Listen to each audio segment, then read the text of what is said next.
Benjamin Netanyahu's government has voted to ban the Qatari broadcaster Al Jazeera from operating in Israel. The decision follows a law passed by the Israeli Knesset that allows the temporary closure of foreign broadcasters considered to pose a security threat. Israeli media say the block can last up to 45 days. The head of Al Jazeera's Israeli operation called the ban dangerous and said it was motivated by politics. Journalist Balig Sladeen joins me now from Tel Aviv. Thanks for coming on. What is Netanyahu's cabinet saying about why they made this decision?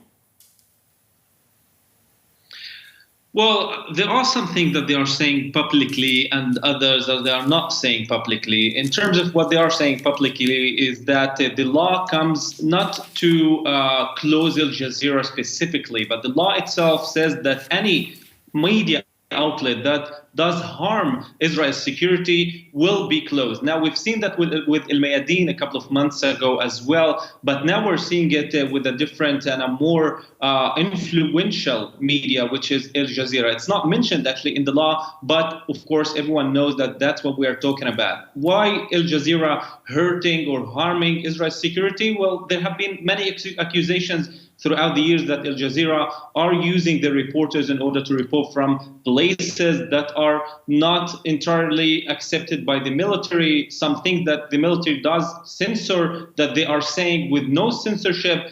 These accusations we have heard over the years, but it's happening right now.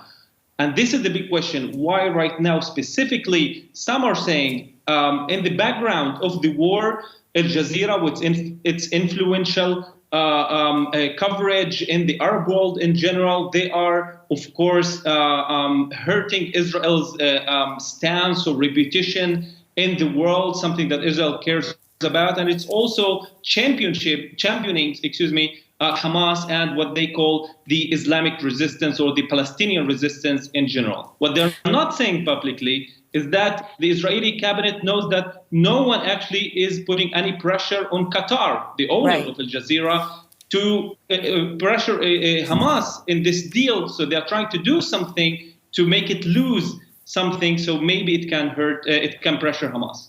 Now, you touched on this a little bit, but practically speaking, what does this actually mean? The closure of Al Jazeera's offices in Jerusalem, which they have. And to clarify, does this impact Al Jazeera's reporting operations in Gaza?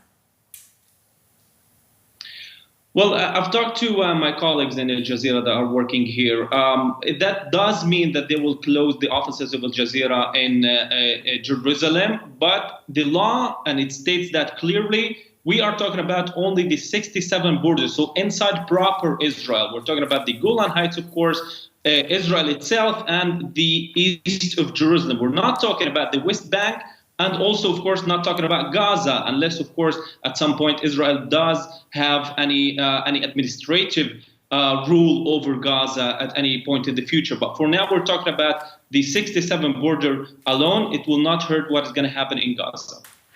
Journalist Balig Sladeen in Tel Aviv, thank you very much.